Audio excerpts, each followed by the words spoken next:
Friends, मुक्तल Joshi या व्हिडिओमध्ये आपण BMC भरतीमध्ये कर निरीक्षक या पदासाठी परीक्षा झाली होती। तर त्या परीक्षेचा निकाल जाहीर झालेला आहे। तर तो कुठे पाहायचा ही सर्व माहिती आपण या व्हिडिओमध्ये पाहणार आहोत। व्हिडिओ शेवटपर्यंत पहा। या व्हिडिओला सर्वांनी लाईक करा, शेअर करा आणि विठ्ठल जोशी हे आपले यूट्यूब चॅनल सबस्क्राईब करा।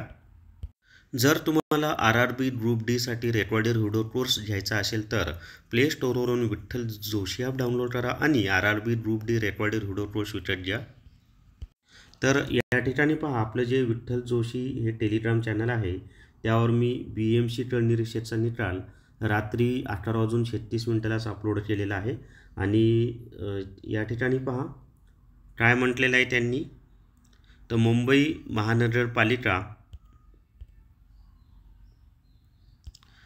काय म्हटलेलं आहे पहा।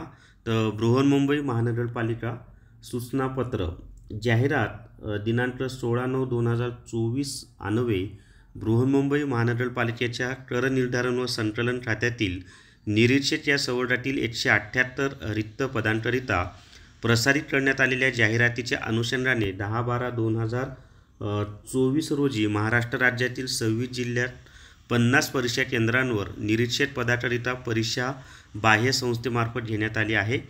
तद अनुषंगाने बाह्य संस्थेद्वारे प्राप्त झालेल्या सामान्यीकरण दस्तऐवज म्हणजे नॉर्मलायझेशन आणि परीक्षेचा सामान्यीकरण निकाल प्रसिद्ध करण्यात येत आहे।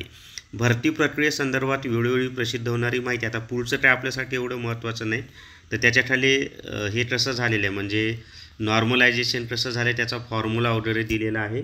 हा तो फॉर्म्युला, या फॉर्म्युल्यानुसार ते नॉर्मलायझेशन झालेलं आहे। आणि नॉर्मलायझेशन नंतरचे जे काही मार्क्स वगैरे आहेत ते इथं खाली यादी दिलेली आहे।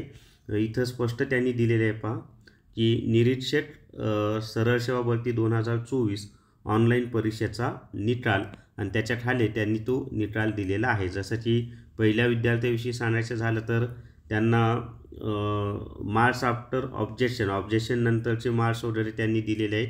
आणि इथं ऑब्जेक्शन नंतरचे रॉ स्कोर दिलेला आहे आणि या ठिकाणी नॉर्मलायझेशन केल्यानंतर मिळालेले मार्क्स त्यांनी दिलेले आहेत।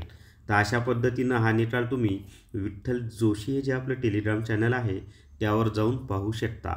तर या व्हिडिओमध्ये एवढीच माहिती। या व्हिडिओला सर्वांनी लाईक करा, शेअर करा आणि विठ्ठल जोशी आपलं यूट्यूब चॅनल सबस्क्राईब करा। Thank you very much.